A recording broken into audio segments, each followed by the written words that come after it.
Hello दोस्तों, नमस्कार। मैं हूं प्रेम प्रकाश। तो आज है 15 दिसंबर। तो आज के एक नए करंट अफेयर में आप सभी का स्वागत है। तो चलिए शुरुआत करते हैं आज के पहले सवाल से।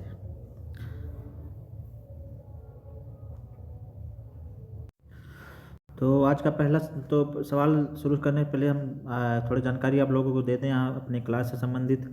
तो जी हाँ, ये हमारे GS with Prem YouTube channel जो कि जिस पे करंट अफेयर की क्लास डेली रोजाना होती है और जल्दी इस पे जीएस की क्लास भी शुरू की जाएगी।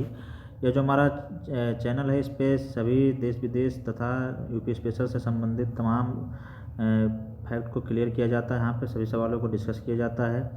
करंट अफेयर की क्लास में आपके स्टैटिक जीके का भी पोर्शन इंक्लूड किया जाता है तथा इसमें लास्ट में एक क्वेश्चन भी पूछा जाता है जिसका आंसर आप सभी लोगों को देना होता है। तो आप लोग अगर किसी भी प्रतियोगी परीक्षा की तैयारी कर रहे हैं तो हमारे इस चैनल से ज़रूर जुड़ें।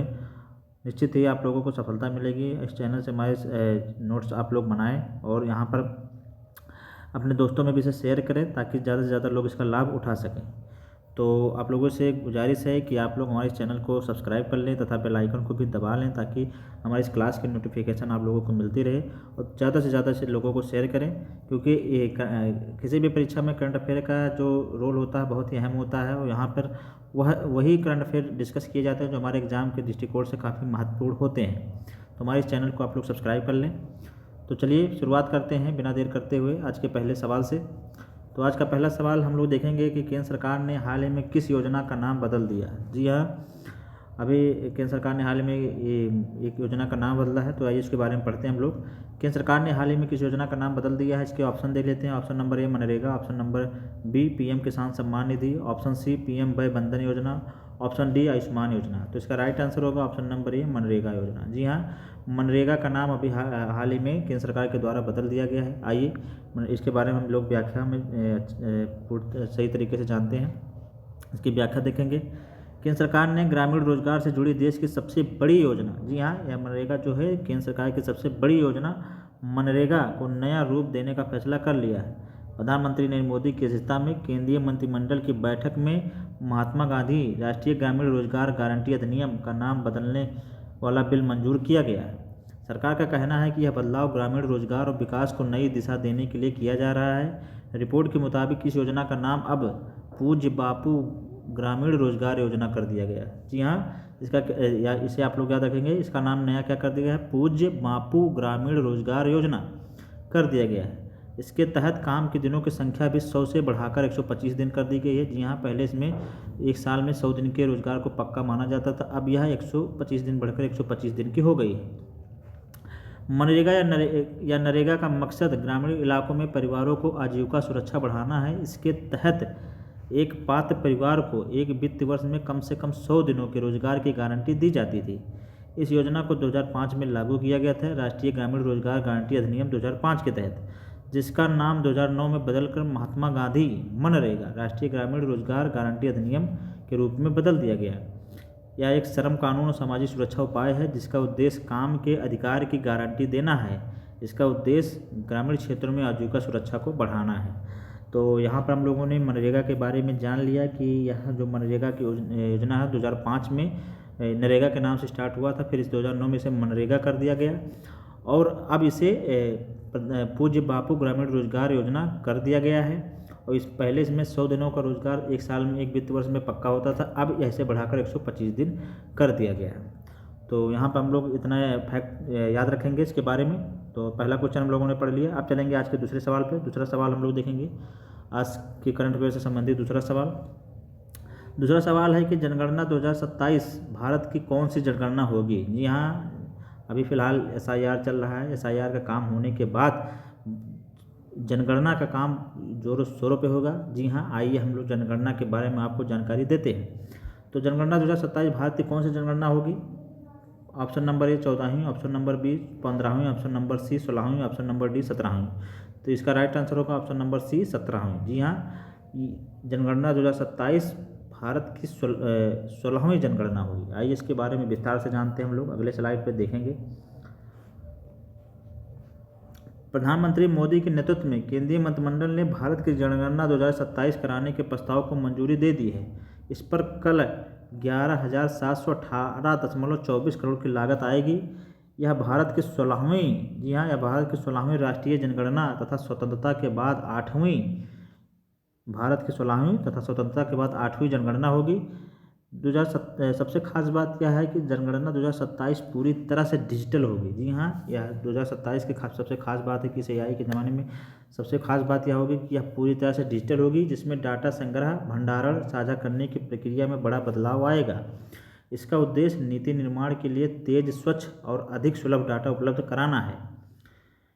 यह जनगणना जो है 2 चरणों में होगी। पहले चरण में अप्रैल से सितंबर 2026 तक इसमें गृह सूची और आवास की गणना की जाएगी। जी हाँ, यह दो चरणों में आयोजित होगी। इसके पहले चरण में जो अप्रैल से सितंबर 2026 से स्टार्ट होगा, इसमें गृह सूची, आवास की गणना की जाएगी। फिर दूसरे चरण में यह फरवरी 2027 में शुरू होगा, जिसमें जनसंख्या की गणना की जाएगी। पहले चरण में लद्दाख, जम्मू कश्मीर, हिमाचल प्रदेश, उत्तराखंड तथा पहाड़ी के क्षेत्रों की जनगणना को निपटा दिया जाएगा। जी हाँ, पहले चरण में जितने भी पहाड़ी क्षेत्र हैं वहाँ पे उनकी जनगणना की जाएगी।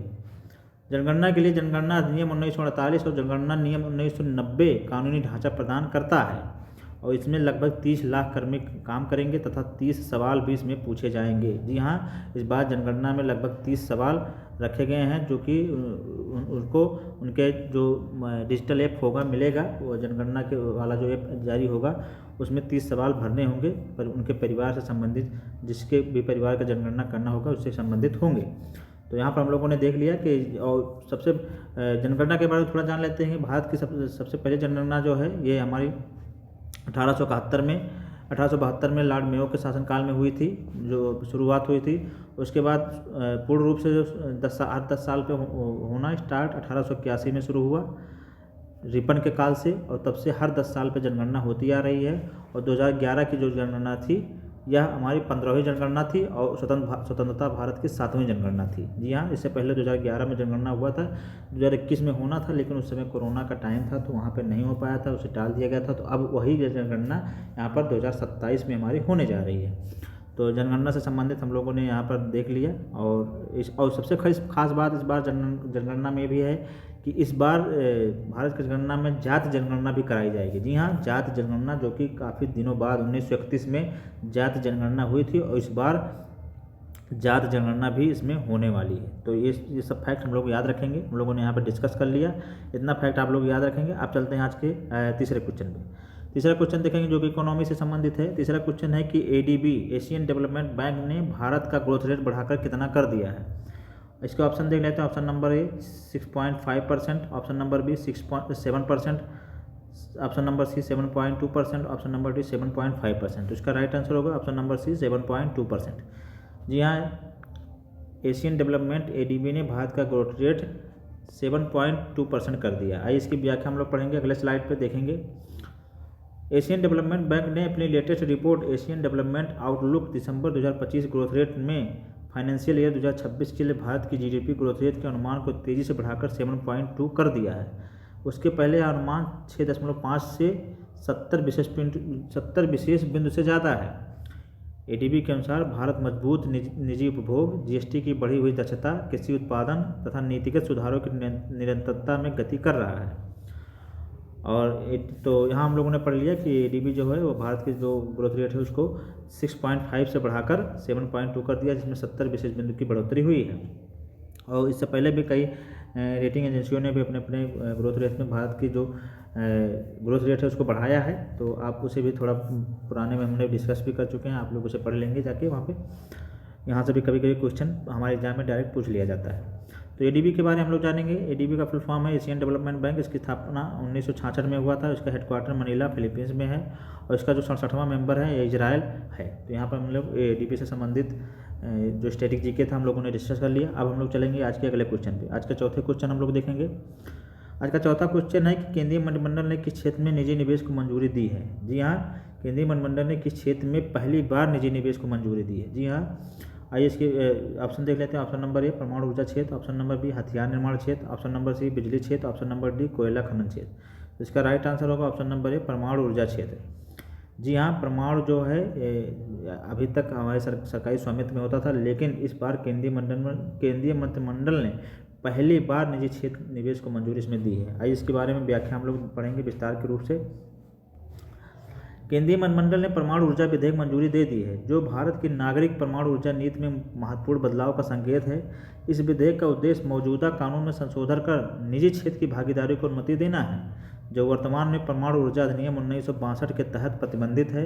यह सुधार भारत के 2047 तक 100 गीगावाट परमाणु क्षमता के दीर्घकालिक लक्ष्य का समर्थन देगा और निवेश, प्रौद्योगिकी साझेदारी, परियोजनाओं के तेज विकास को प्रोत्साहित करेगा। जी हाँ, यहाँ पर हम लोगों ने पढ़ लिया कि परमाणु का जो क्षेत्र था अभी तक हमारे सरकारी स्वामित्व में होता था, लेकिन अब केंद्रीय मंत्रिमंडल ने परमाणु ऊर्जा विधेयक को मंजूरी दे दी है, जिसमें उसने कहा है कि अब इसमें निजी निवेश भी किया जा सकेगा, जो कि परमाणु ऊर्जा अधिनियम 1962 के तहत प्रतिबंधित था। और यह जो निजी निवेश 2047 तक 100 गीगावाट परमाणु क्षमता के दीर्घकालिक लक्ष्य को देखते हुए मद्देनजर किया गया है। तो यहाँ पर हम लोगों ने पढ़ लिया। फिर भारत का परमाणु क्षेत्र अब तक पूरी तरह से सरकारी नियंत्रण में रहा है। निजी क्षेत्र में देने से बड़े परमाणु प्रोजेक्ट के लिए अधिक पूंजी की उपलब्धता, तेज निर्माण और बेहतर दक्षता तथा संबद्ध क्षेत्र का विस्तार, महत्वपूर्ण खनिजों का खनन, परमाणु ईंधन निर्माण से लाभ होंगे। तो निजी क्षेत्र में इसलिए दिया गया है कि यहाँ पर पूंजी की उपलब्धता होगी, तेज निर्माण होगा, बेहतर दक्षता होगी, जवाबदेहिता होगी तथा संबद्ध क्षेत्र का विस्तार, जैसे महत्वपूर्ण खनिजों का खनन, परमाणु आदि सब चीज़ें, सुविधाएं, तमाम संसाधन जल्दी से उपलब्ध हो जाएंगे। तो यहाँ पर इसलिए इसमें भी निजी निवेश किया गया है। तो यहाँ पर हम लोगों ने तीसरा क्वेश्चन डिस्कस कर लिया। अब हम लोग चलेंगे आज के वन लाइनर में। जी हाँ, आज के वन लाइनर हम लोग डिस्कस करेंगे। वन लाइनर के रूप में कुछ क्वेश्चन हैं जिनको हम यहाँ पर डिस्कस करेंगे। तो वन लाइनर का पहला क्वेश्चन हम लोग पढ़ेंगे, 20,000 रन बनाने वाले भारत के चौथे बल्लेबाज कौन बने हैं। जी हाँ, तो यह हमारे रोहित शर्मा हिटमैन, जो कि रोहित शर्मा बने हैं। रोहित शर्मा से संबंधित कुछ फैक्ट हम लोग और जानेंगे। हाल ही में सबसे ज़्यादा छक्के मारने वाले भी बल्लेबाज बने हैं तथा T20 विश्व कप के ब्रांड एम्बेसडर भी हमारे रोहित शर्मा हिटमैन जी बने हैं। तो यहाँ पर हम लोग देख लिए कि 20,000 रन बनाने वाले भारत के चौथे बल्लेबाज कौन बने हैं, रोहित शर्मा जी। इसके पहले अगर देखा जाए तो सचिन तेंदुलकर जी हैं शायद, और बाकी आप लोग देख लीजिएगा, हम थोड़ा देखना पड़ेगा, लेकिन चौथे बल्लेबाज हमारे रोहित शर्मा जी हैं। फिर अगला देखेंगे, क्रिस्टियानो रोनाल्डो को किसका ब्रांड एम्बेसडर बनाया गया है। तो हमारे परप्लेक्सिटी AI, जी हाँ, परप्लेक्सिटी AI को बनाया गया है क्रिस्टियानो रोनाल्डो, जो कि पुर्तगाल के स्टार फुटबॉलर हैं और सबसे महंगे एथलीट भी हैं। अगला क्वेश्चन देखेंगे, 36वां कोणार्क महोत्सव किस राज्य में शुरू किया गया है। जी हाँ, ये कोणार्क सूर्य का मंदिर जो हमारे उड़ीसा में है, तो ये उड़ीसा में शुरू किया गया है। जी हाँ, कोणार्क मंदिर भी उड़ीसा में ही स्थित है। कोणार्क महोत्सव भी उड़ीसा में मनाया जाता है। अगला देखेंगे कि इजरायल ने किसे राष्ट्रीय सुरक्षा एजेंसी प्रमुख नियुक्त किया है। तो यह रोमन गॉफमैन को, जी हाँ, इजरायल ने राष्ट्रीय सुरक्षा एजेंसी प्रमुख रोमन गॉफमैन को नियुक्त किया है। अगला देखेंगे, राष्ट्रीय घोड़ा दिवस कब मनाया जाता है। 13 दिसंबर को मनाया जाता है। अगला फिर क्वेश्चन देखेंगे, संयुक्त राष्ट्र महासचिव एंटोनियो गुटेरस ने किसे भारत में अपना संयुक्त रेजिडेंट कोऑर्डिनेटर नियुक्त किया है। तो यह स्टीफन प्रिजनर को, जी हाँ, स्टीफन प्रिजनर को यहाँ पर संयुक्त रेजिडेंट कोऑर्डिनेटर नियुक्त किया गया है यूएन की तरफ से। तो यहाँ पर हम लोगों ने ऑनलाइन के कुछ सवाल थे, 6 सवाल को डिस्कस किए। अगले भी फ्लाइट पे कुछ ऑनलाइन के सवाल हम वहाँ पे डिस्कस करेंगे। अगला देखेंगे, ग्लोबल AI शो 2025 की मेज़बानी कौन सा शहर कर रहा है। तो ये अबू धाबी कर रहा है। जी हाँ, UAE का अबू धाबी शहर। अगला देखेंगे, क्रिकेट के तीनों फॉर्मेट में 100 विकेट लेने वाले पहले भारतीय गेंदबाज कौन बने। तो हमारे जसप्रीत बुमराह, बूम, जी हाँ, बुमराह जी बने हैं, जो कि वनडे, टेस्ट और T20 तीनों फॉर्मेट में 100 विकेट लेने वाले भारत के पहले गेंदबाज बने हैं। मानवाधिकार दिवस हर साल किस तारीख को मनाया जाता है। हमारे 10 तारीख को मानवाधिकार दिवस मनाया जाता है। यूनेस्को की अमूर्त सांस्कृतिक विरासत की सुरक्षा के लिए 20वें सत्र की मेज़बानी कौन कर रहा है। तो हमारा भारत, जी हाँ, यहीं पर हमारी दीपावली को अमूर्त सांस्कृतिक धरोहर में शामिल किया गया है। जी हाँ, दीपावली को यहीं पर अमूर्त सांस्कृतिक धरोहर में से शामिल कर लिया गया है। तो इसकी जो मेज़बानी 20वें सत्र की मेज़बानी भारत ने की। अगला देखेंगे, मतदाता सूची का 100% डिजिटलीकरण करने वाला पहला राज्य कौन बना है। तो हमारा राजस्थान बना है। जी हाँ, राजस्थान। फिर अगला देखेंगे, सबसे ऊंचा युद्ध स्मारक कहाँ स्थापित किया गया। तो हमारे गलवान घाटी में किया गया, जो कि चीन से संबंधित रहता है, ज़्यादातर चीन से यहाँ विवाद रहता है। तो सबसे ऊंचा युद्ध स्मारक कहाँ स्थापित किया गया, गलवान घाटी में। तो यहाँ हम लोगों ने ऑनलाइन से संबंधित सभी फैक्ट क्लियर कर लिए। अब हम लोग चलेंगे अगले पोर्शन पे, स्टैटिक जीके के। यहाँ आज के स्टैटिक जीके में हम लोगों ने विश्व के सर्वोच्च जलप्रपातों को रखा है और वहाँ पर डिस्कस करेंगे कौन सा जलप्रपात कहाँ और किस देश में है, जो कि हमारे एग्जाम में कभी कभी मिलान के रूप में, कभी कभी ऑनलाइनर के रूप में सीधे पूछ लिए जाते हैं। तो यहाँ पर हम लोग डिस्कस करेंगे। तो चलिए पहला हम लोग देखते हैं सबसे ऊंचा जलप्रपात एंजिल जलप्रपात, जी हाँ, इसके बारे में, जो कि वेनेजुएला में स्थित है। इसे आप लोग याद रखेंगे, ये ज़्यादातर हमारे सवालों में पूछा भी गया है, बहुत बार आया हमारे एग्जाम में। एंजिल जलप्रपात कहाँ है? तो वेनेजुएला में, और सबसे ऊंचा जलप्रपात, विश्व का सबसे ऊंचा जलप्रपात है ये। दूसरा देखेंगे टुगेला जलप्रपात, जी हाँ, टुगेला जलप्रपात जो कि साउथ अफ्रीका में है। अगला देखेंगे योसेमाइट जलप्रपात, जो कि यूएसए में, अमेरिका में है, योसेमाइट। अगला देखेंगे वालामुम्बी जलप्रपात, जो कि ऑस्ट्रेलिया में है, इसे भी आप लोग याद कर लीजिएगा। फिर अगला देखेंगे गेबन जलप्रपात, जो कि फ्रांस में है, जी हाँ, यह गेबन जलप्रपात फ्रांस में है। फिर अगला देखेंगे रिब्बन जलप्रपात, ये हमारे अमेरिका में है, जी हाँ, रिब्बन अमेरिका में है, योसेमाइट और रिब्बन जो है अमेरिका में है। अगला देखेंगे टाइसे कॉलन जलप्रपात, ये हमारे नॉर्वे में है, जी हाँ, टाइसे कॉलन जलप्रपात जो कि नॉर्वे में है। फिर अगला देखेंगे माइल्स फॉसन जलप्रपात, ये हमारे अमेरिका में है, जी हाँ, अमेरिका में हमारे 3 जलप्रपात हो गए, योसेमाइट, माइल्स फॉसन एंड रिब्बन, ये तीनों हमारे अमेरिका में है। गेबन फ्रांस में है, वालोमुम्बी जलप्रपात ऑस्ट्रेलिया में है, तुगेला जो है साउथ अफ्रीका में है, एंजिल वेनेजुएला में आप लोग जानते होंगे, तथा टाइसो कॉलन जो जलप्रपात है नॉर्वे में है। तो इतना हम लोग याद रखेंगे, हमारे विश्व के महत्वपूर्ण सर्वोच्च जलप्रपात थे, जिनको हम लोगों ने डिस्कस कर लिया। यह क्वेश्चन हमारे वर्ल्ड ज्योग्राफी से सीधे पूछ लिए जाते हैं हमारे एग्जामों में, कभी मिलान के रूप में, कभी वन लाइनर के रूप में, तो इसे आप लोग याद रखेंगे। बाकी भारत में भी कुछ जलप्रपात हैं, जिसके हम बाद में डिस्कस करेंगे, कभी आने वाले टाइम में भारत का जब भूगोल स्टैटिक जीके के रूप में कराएंगे तो वहाँ पे इसको डिस्कस कर देंगे। बाकी चलिए अब हम लोग चलेंगे आज के लास्ट सेगमेंट पे, और आज का last segment question of the day में। तो क्वेश्चन ऑफ द डे में आज हम लोग लेकर आए हैं, तो आज हम क्वेश्चन ऑफ द डे में हमारा सवाल है कि IMF इंटरनेशनल मॉनेटरी फंड का हेड कौन है? जी हाँ, IMF की हेड कौन है? IMF जो है इंटरनेशनल मॉनेटरी फंड जो होता है, इसका हेड कौन है? तो इसके ऑप्शन देखते हैं। Option number A Kristalina Georgieva, option number B Ajay Banga, option number C Tedros Adhanom, option number D Andre Azoulay. तो इसका राइट आंसर आप लोग हमारे कमेंट बॉक्स में दीजिए, और बताइए कि IMF के हेड कौन है, और इसका स्थापना भी कब हुआ था, ये भी आप लोग हमारे कमेंट बॉक्स में ज़रूर बताइएगा। इसकी स्थापना कब हुई थी आप ये भी बताइएगा, और इसके हेड कौन है ये भी बताइएगा। तो इसका आंसर आप लोग हमारे कमेंट बॉक्स में देंगे। तो अब आज की क्लास आप लोगों को कैसी लगी, आप लोग हमारे कमेंट बॉक्स में ज़रूर बताएं। हमारे इस चैनल को आप लोग सब्सक्राइब कर दिया करें, तथा लोगों को में ज़्यादा से ज़्यादा लोगों में शेयर करें। आप लोग की सपोर्ट से ही हमें बहुत ज़रूरत है, और आप लोग हमें सपोर्ट करें, और ज़्यादा से ज़्यादा लोगों को यह क्लास शेयर करें, तथा अपनी राय भी ज़रूर दिया करें कि यह क्लास कैसी है, कोई अगर सुधार करना हो तो ये भी आप राय दिया करें, ताकि हम वह सुधार इसमें शामिल कर सकें। तो आज की क्लास आप लोगों को कैसी लगी, आप लोग अपनी राय ज़रूर दीजिएगा। हमारे चैनल को लाइक करिए, सब्सक्राइब करिए, तथा बेल आइकन को भी जरूर दबाइए, ताकि इसकी नोटिफिकेशन रोज़ मिलती रहे। तो चलिए फिर हम लोग मिलेंगे नए क्लास में एक नए करंट अफेयर के साथ। तब तक के लिए नमस्कार, जय हिंद।